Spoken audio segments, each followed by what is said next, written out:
Good morning, everybody. I'm going to be making sauce in the slow cooker pot of my Instant Pot today, so it's ready by the time I get home. Sorry, I kind of started without you. I take about 2 or 3 tablespoons of oil, olive oil, put it in the bottom of the Instant Pot, chop up 1 small onion, and this size, I do it into slices. My family likes little bit bigger pieces of onion, but I put it on the saute setting. I'm gonna brown everything in my Instant Pot, and then I will turn it on to slow cook for the day, and just let it run all day, and the house will smell amazing by the time I get home. But this is actually going to be for a cheeseburger pasta bake tonight for dinner, which is quick and easy to put it together at the end. So I'm gonna let this brown up. In the sauce, I'm going to use a 6-ounce can of tomato paste, 2 15-ounce cans of tomato sauce, a ½ teaspoon of oregano, 2 tablespoons of garlic, and 2 tablespoons of parsley. I'm going to let this saute up, and I'll be back to show you in a few minutes, once I turn it over to cook, how I put everything in. So give me just a few minutes while my onions go. Thank you. Okay, everybody, I'm back. I'm just kind of moving the camera so you can see. You can see that the onions are browning. You don't want them completely brown because then they'll have a burnt taste. You just want them a little caramelized. You're sweating them down a little bit. So, this is, I'm gonna get them too. Get them all a little brown, crispy around the edges. Just kind of put you back over here.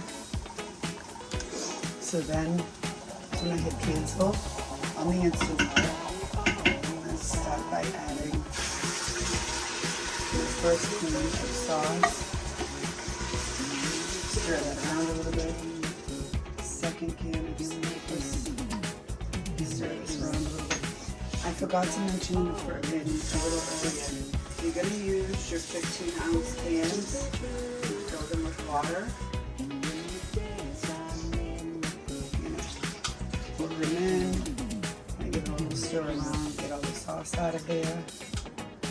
So you're going to do that with both 15-ounce cans. You're going to add much, 30 ounces of water.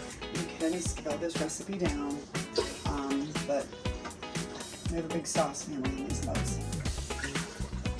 So you add that in there. You use your ½ teaspoon of oregano, just sprinkle that on over.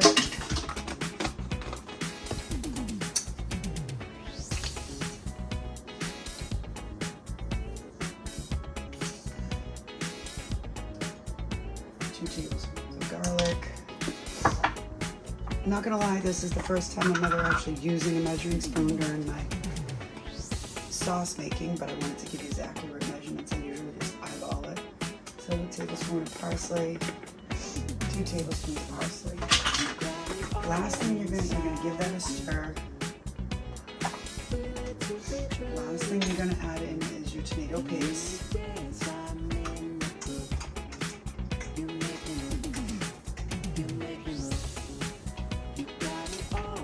The longer you cook this, the better off you are. It's less acidic, so this way you don't have to put any sugar or anything in this. So I would usually put this on and let it cook for a good 10-12 hours throughout the day. I just put it on low, my slow cooker on low.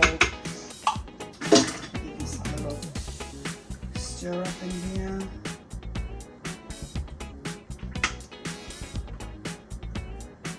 That paste will soften and cook down throughout the day.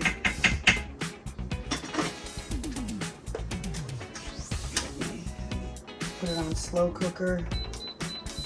I'm gonna set mine for 11 hours. It'll be done before that, but I just set it on and I put normal. You can do high, medium, normal. You can do less where I'm gonna actually do less where I'm cooking it for 11 hours. And that's it. I just leave it be, let it go, do its thing, and that'll cook for all day. I'll come home and it'll be done later on.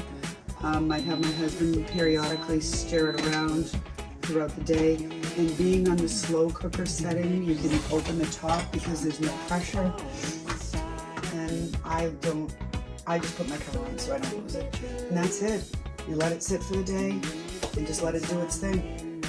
I'll be back later on the hamburger bake that I'm making.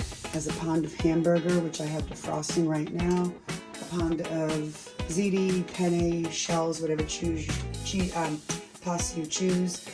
It calls for a half a cup of Parmesan and 1 cup of mozzarella, which I'll show you all those measurements later when I'm putting it together. All right, everybody, have a great day. I'm gonna get ready for work and sauce will be done by the time I get home.